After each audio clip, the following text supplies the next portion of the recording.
Assalamualaikum warahmatullahi wabarakatuh. Saya Muhammad Arish bin Abdul Latif dari OUM Learning Center Negeri Sembilan. Pada hari ini, saya ingin membahagikan satu bentuk seni yang tidak hanya indah secara visual tapi juga syarat dengan nilai spiritual dan motivasi untuk diri dan masyarakat. Saya akan menulis kata sabar dalam gaya penulisan khat nasakh dalam bahasa Arab yang dikenal dengan kejelasan dan keagungannya, sering digunakan dalam penulisan Al-Quran dan teks-teks Islam klasik. Saya memilih kata sabar kerana merupakan sebuah sifat yang sangat penting dalam kehidupan seorang Muslim. Dalam bahasa Arab, sabar berarti menahan diri, bersikap tenang dan tabah dalam menghadapi ujian.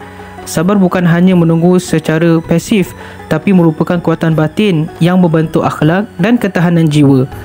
Allah telah berfirman kan dalam surah Al-Baqarah ayat 153, "Wahai orang-orang yang beriman, mintalah pertolongan dengan kesabaran dan sembahyang. Sesungguhnya Allah bersama orang-orang yang sabar." Ayat ini menegaskan bahawa sabar bukan hanya dianjurkan, namun juga dijanjikan pahala dan pertolongan daripada Allah Subhanahu Wa Taala. Dalam konteks masyarakat saat ini pula, sabar menjadi kunci keharmonian dan kestabilan ketika dihadapkan dengan ketekatan hidup, konflik sosial atau tantangan pekerjaan.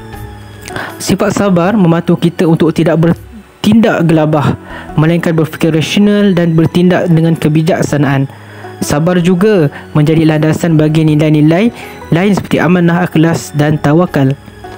Dengan tulisan khat nasakh ini, saya mengajak kita semua untuk merenungkan dan menghayati makna sabar dalam kehidupan sehari-harian kita.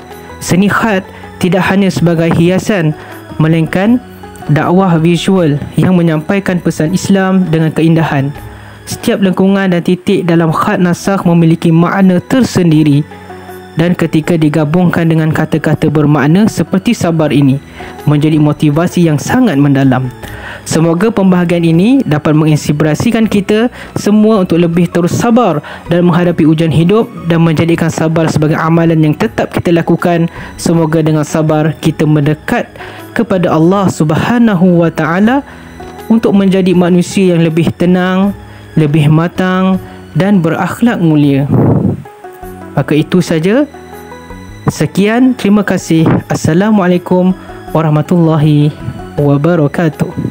Saksikan video sehingga habis.